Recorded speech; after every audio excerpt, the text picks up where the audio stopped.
오늘 방송은 물품음란증의 특징과 원인에 대해서 진행할 계획입니다. 작년에 사회적으로 영향력 있는 사람이 성추행 또는 성폭행으로 인해서 물을 일으킨 사건이 있었죠. 일종의 물품음란증에 해당하는 경우가 되겠습니다. 성적 장애는 성관계를 즐기지 못하고 성행위를 하는 동안 고통과 어려움을 겪는 것이죠. 성적 장애 유형에는 성도착증, 성기능장애, 그리고 성정체성 장애가 있습니다. 이러한 질환의 원인은 다양한 이론이 있습니다만 생물학적, 심리적 및 인지치료법은 이러한 장애로 고통받는 사람들을 도울 수가 있습니다. 성도착증은 비인간적인 대상, 비동의 성인이나 아동을 포함합니다.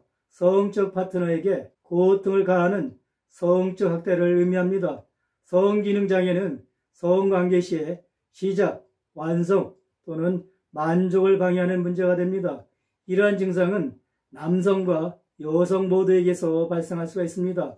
페티시즘은 물신숭배란 뜻으로 원래 원시 종교에서 사물에 초자연적인 힘이 있다고 믿고 이것을 숭배하는 것을 의미합니다. 마술적이고 영적 힘을 지닌 것으로 생각해서 몸에 지니고 다니기도 합니다.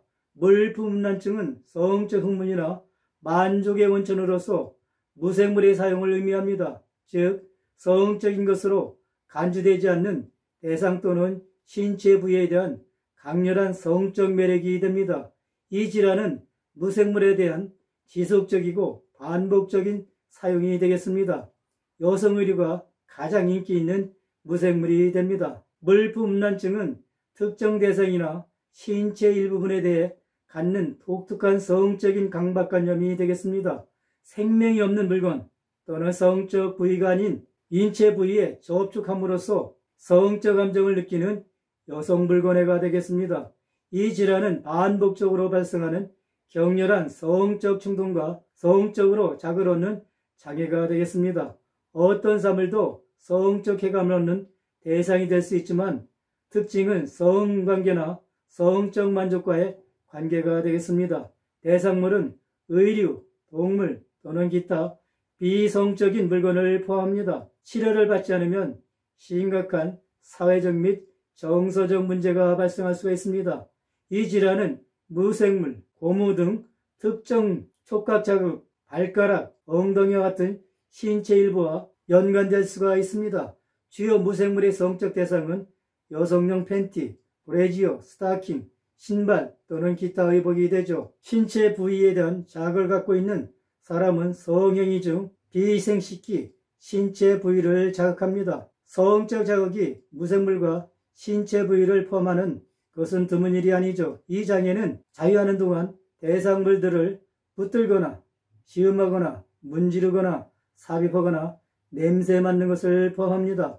성적 배우자와 성행위하는 동안 물건을 착용하거나 이용할 것을 선호합니다. 이 장애는 거의 남성에게 발생하죠. 작년에 많은 사람들에게 회자됐던 유명한 사람의 성추행 또는 성폭행이 있었죠. 일종의 성적 물품음란증이 해당이 된다고 볼 수가 있겠죠. 질환에 대한 인과관계 증거는 거의 없습니다. 일반적으로 이 질환은 어린 시절이나 청소년기에 시작되며 보통 남성들에게서 발견이 됩니다. 일단 발병되면 치료를 받지 않는 한 평생 동안 지속되는 경향이 있습니다.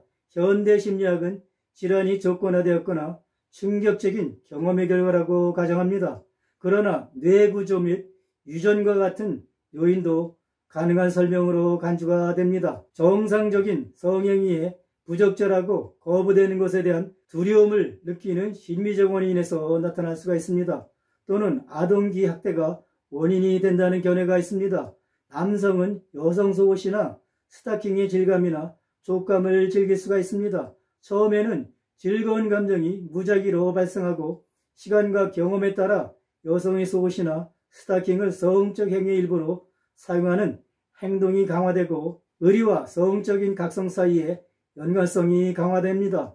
환자들은 자신의 증상이 시작된 시점을 정확하게 인식하지 못할 수도 있습니다. 이러한 장애는 성적 학대와 관련된 활동과 관련이 있습니다. 행동 조건화 측면에서는 질환이 조건화되었거나 충격적인 경험의 결과라고 보는 것이죠.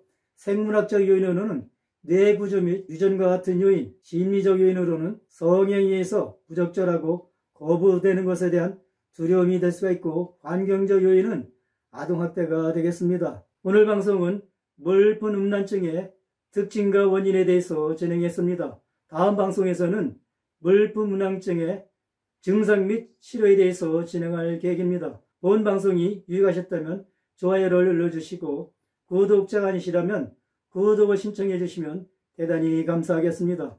시청해 주셔서 감사합니다.